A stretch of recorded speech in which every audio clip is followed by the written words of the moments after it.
It wasn't the punch that shocked me. It was what my mother said after.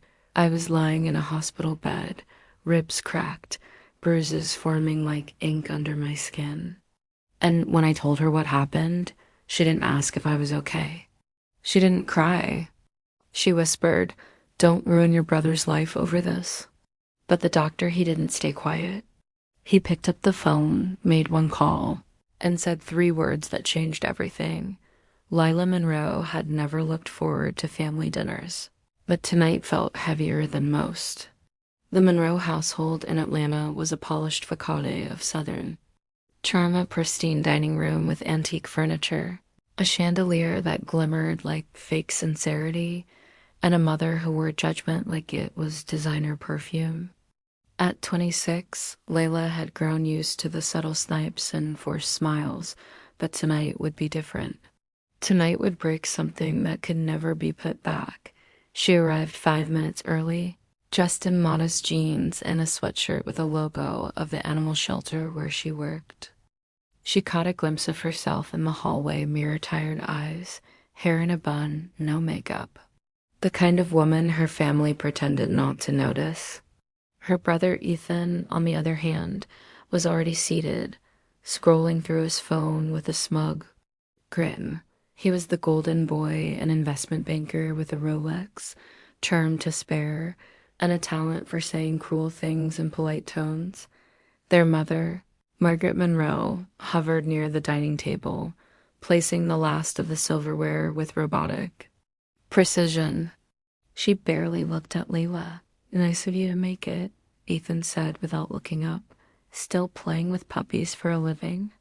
Layla forced a tight smile. "Still selling lies for a living." Ethan chuckled like he was the clever one. "You know, you could actually make something of yourself if you left that pathetic job. Maybe try acting like an adult for once." Layla's jaw tightened. She'd swallowed these comments for years, but something in her snapped this time. Not. "All of us need to step on people to feel successful, Ethan. At least I don't lie to myself about who I am." That did it. Ethan looked up, eyes cold. The silence that followed was heavier than any argument. Even Margaret paused, her hands frozen around the linen napkin. But Ethan stood slowly, deliberately walked over, and without a word, punched Layla. Hard in the ribs, the air rushed out of her lungs as pain exploded in her side. She stumbled back, knocking into a chair before collapsing to the floor, gasping. Her face flushed with shock and humiliation. She stared up at her mother, expecting anything, but Margaret didn't move. "Get up," she said curtly, like Layla had dropped something, not been assaulted. Layla clutched her side, her breathing shallow. He hit me." Margaret's eyes narrowed, not in concern, but in warning. "Don't exaggerate. You provoked him." Layla blinked, stunned. "You saw he punched me, and I said stop. Do not ruin his future over a moment of anger." Margaret said coldly, "He has a career. You have dogs." Ethan returned to his seat, unbothered, already sipping his wine. Layla lay there, pain clouding her mind, her ribs throbbing with every breath. But worse than the physical pain was the betrayal, deep and raw. Her mother had chosen silence. Her brother had chosen violence. And for the first time in her life, Layla knew the truth. She wasn't part of this family. She was tolerated at best, discarded at worst. Something inside her hardened as she stood, wincing. No one helped her. No apology was offered. The dinner resumed as if nothing had happened, but everything had changed. As she walked out the door, holding back tears, one thought repeated in her mind like a heartbeat: they'll regret this. And for the first time in years, Layla wasn't afraid. She was done playing the quiet one. The emergency room was dimly lit and eerily quiet for a Friday night. Layla sat hunched over in a stiff plastic chair, her arm wrapped protectively around her bruised torso. Every breath was a reminder of Ethan's fist. Every moment of silence echoed with the sound of her mother's cold indifference. A nurse eventually. called her name, and Layla was led through sterile white halls into an exam room. The pain was sharp but dulling under adrenaline, like her body had gone half numb to shield her from everything else. The doctor, a kind-eyed woman named Dr. Patel, examined her carefully. She winced with every touch, but didn't cry. She refused. Two fractured ribs on your left side, Dr. Patel said softly. You're lucky there's no damage to your lung. You've also got a significant amount of bruising, some fresh, some older. Has something like this happened before? Layla hesitated. The temptation to downplay it was strong muscle memory. But for the first time, she said the truth out loud. My brother hit me. And no, not like this. But the words, the put-downs? Yeah, since I was a kid. Dr. Patel gave a long pause. You should consider filing a police report. This isn't just a family dispute, Layla. This is domestic violence. Layla looked away, tears stinging her eyes. Domestic violence. The words tasted like shame, but also relief. Someone said it. Someone named it Dot. Dr. Patel gently placed a pamphlet on the bedside table resources. Numbers, a quiet lifeline, and stepped out, giving her space. Dot alone in that room. Layla sat with the truth like it was an old friend who'd finally told her what she needed to hear. Dot, her phone buzzed. A call from Mom. She let it ring 3 times before answering, her voice barely above a whisper. Hello? Margaret's voice was sharp, irritated. I just heard you went to the hospital. Are you trying to make this public? Layla swallowed. Hard. I have 2 broken ribs. And accidents happen. You will not press charges, Layla. Do you understand me? Ethan has a reputation. You'll destroy everything we've built. There it was again, the family name. Not her pain. Not her broken body. Layla said nothing. Her mother continued, voice icy. You know how this family works. We don't air our problems. If you say anything, I promise you, we'll deny it. We will make sure you look like the unstable one. Click. Layla hung up. She stared at her reflection in the dark screen of her phone. She barely recognized the woman looking back, swollen face, eyes rimmed red, mouth trembling but jaw tight, and just like that, the weight lifted, not the pain, but the silence. She had carried for years. That was the moment something shifted. She was done being the family's punching bag. Done being told her voice didn't matter. She picked up the pamphlet Dr. Patel had left and tucked it into her purse. Then she asked the nurse for copies of her medical records. When the nurse asked why, Layla simply said, documentation, because... Now she was thinking clearly, every insult, every bruise, every lie. She remembered family dinners where Ethan joked about locking her out as a child. Her mother blaming her when things went wrong. This time would be different. Layla walked out of that hospital not just with broken ribs, but with something new. Resolved. And in the back of her mind, a plan was already forming. Not just for justice, but for exposure. 2 days after the hospital visit, Layla returned to the clinic to officially request her medical records. She sat across from a nurse named Darlene, who was kind but curious, flipping through a thin manila file with furrowed brows. Been here more than I thought, Darlene said softly, her voice laced with concern. Layla leaned in, her ribs still aching but her focus razor sharp. What do you mean? Darlene adjusted her glasses and turned the file toward Layla.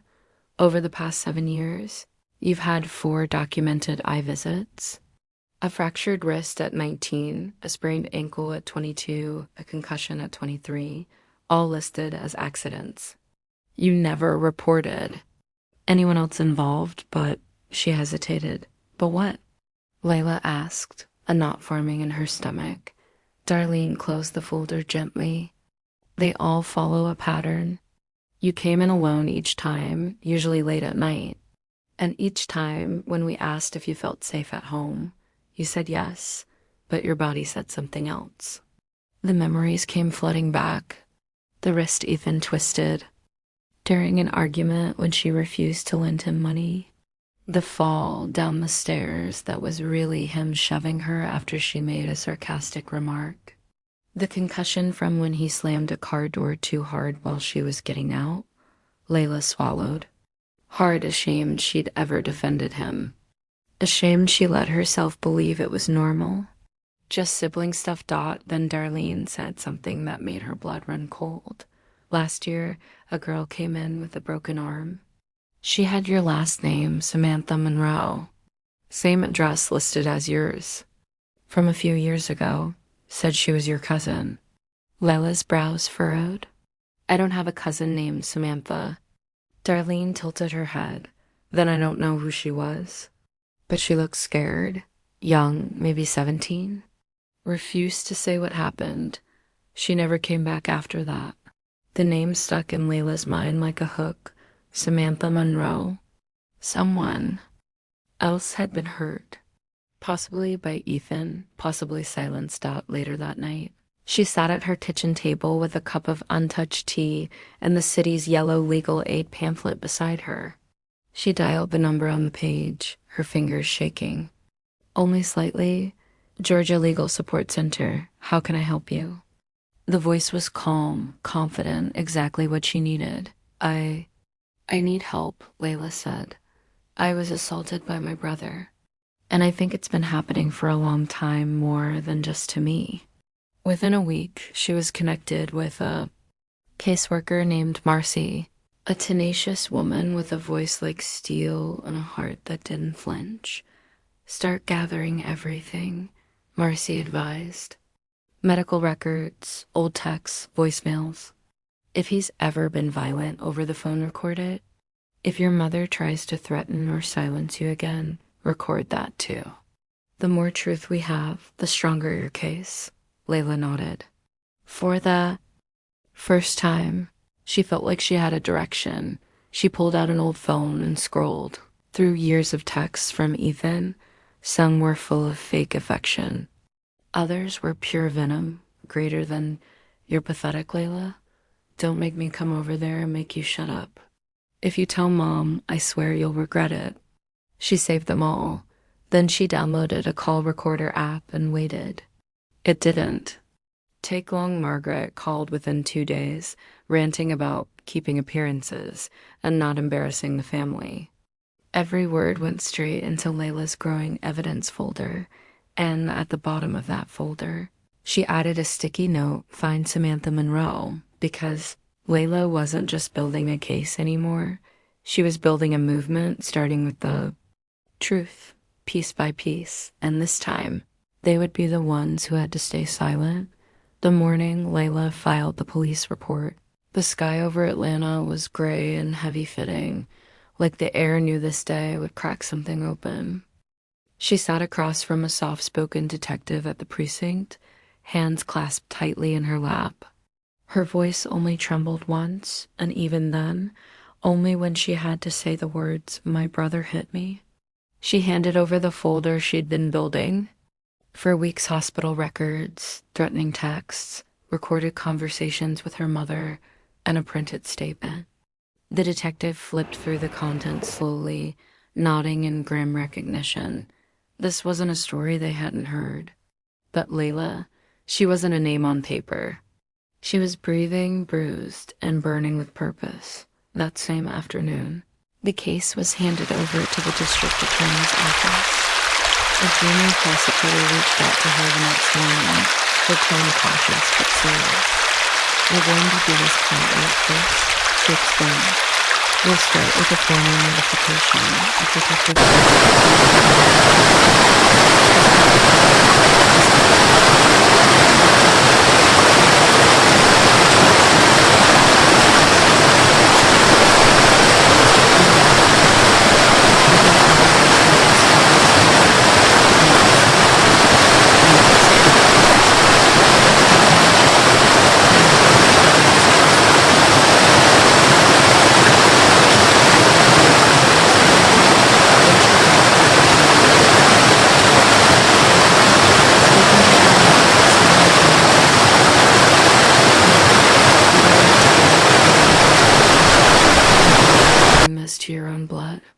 Are you sure you're remembering it right? But it was Ethan's reach that struck the hardest. He didn't message her directly, but he didn't need to. One by one, her old friends began dropping hints. Ethan saying you're unstable, one messaged. He's telling people you made the whole thing up for attention. Another wrote, he says you used to get into fights all the time as a teen. That you threw yourself down the stairs. Wants to get him in trouble. Layla's stomach turned. The isolation wasn't a wave. It was a slow, squeezing pressure from all sides. Her social media turned quiet. The silence was louder than hate, but she didn't break. Not this time, instead.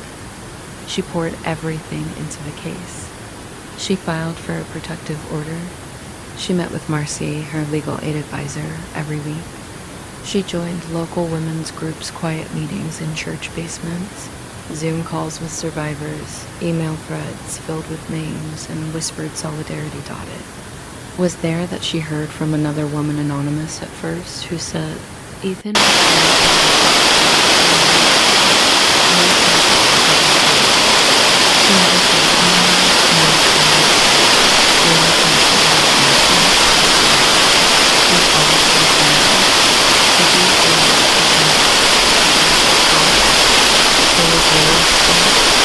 Still, she was alone most nights. Her apartment felt like a waiting room between war zones. The bruises had faded, but the memory hadn't. Neither had the fear. She triple-locked her door. She kept her phone charged at all times. Once, she found a dead squirrel stuffed in her mailbox. No signature. Just a message. She didn't flinch. Instead, she posted a message in her women's support group, greater than he's scared. That's why he's lashing out, but I'm not going to stop. He hurt me for years. Now I'm going to speak for every woman he thought would stay silent. And just like that, messages began flooding in encouragement, support, and new stories. Ethan wasn't just her story.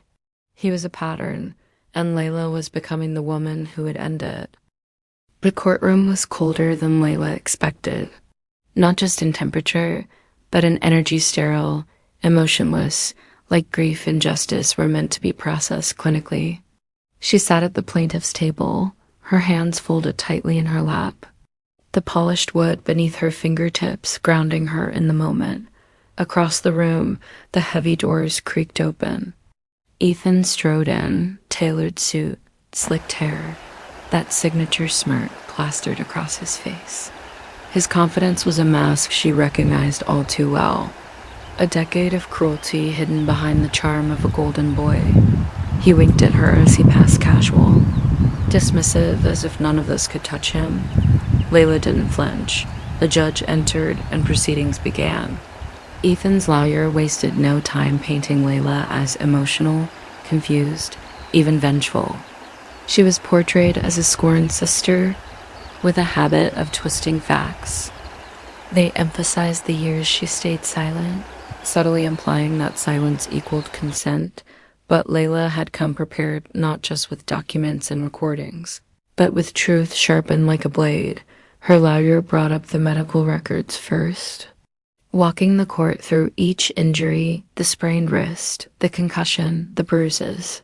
And then they called Dr. Patel to the stand. The courtroom shifted as the ER doctor entered. Calm, composed, and undeniably credible, she carried the authority of someone who sees pain every day and doesn't look away from it. Please state your findings from the night of the incident. Layla's attorney asked. Dr. Patel opened the folder. Ms. Monroe had 2 fractured ribs and extensive bruising along her left side. The injuries were consistent with blunt force trauma, specifically a punch from a closed fist. She looked directly at the jury, and not for the first time. Ethan shifted uncomfortably in his seat. And why? The lawyer asked. Did you make a report to the authorities that night? Dr. Patel paused. Then she said the words that would echo through Layla's soul for years, because she mattered. The courtroom was silent. Even the air seemed to pause. I've seen too many women walk out of hospitals thinking no one will believe them. The doctor continued. Layla didn't ask for help, but her body told the truth, and I wanted her to know someone saw her. Ethan's smug expression faltered for the first time. His eyes darted toward the jury, then back to Layla. His narrative was slipping. One by one, the pieces fell into place. Texts from Ethan threatening her. Voice recordings of Margaret, pressuring Layla to protect the family. Screenshots of an anonymous girl, Samantha Monroe, who never appeared in person, but whose story matched Layla's to the bone. When it was Layla's turn to speak, she stood steady. Her voice didn't crack. It cut. I was told to stay quiet, told that speaking out would destroy my brother's life. But no one ever asked what it did to mine. For years, I believed their silence was normal, that I was the problem, but I'm done believing that. She turned toward Ethan. You hit me because you thought no one would stop you. You were almost right. By the end of the day, the courtroom looked different. The confidence was gone from Ethan's face. His lawyer avoided eye contact. Even Margaret, sitting silently in the back row, stared at the floor like a stranger. The judge announced that the case would proceed to trial, and a protective order was granted immediately. Outside, the cameras waited. A story had made the news.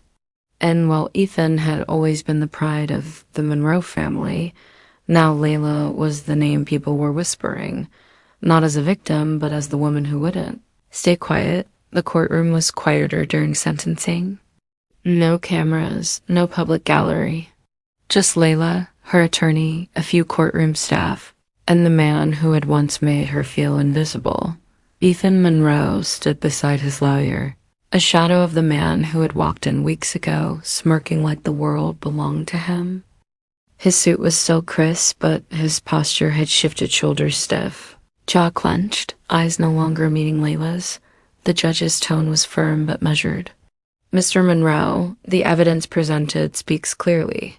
While you are a first-time offender, the court recognizes the long-term emotional and physical damage inflicted on your sister. Your actions have consequences. Then came the sentence.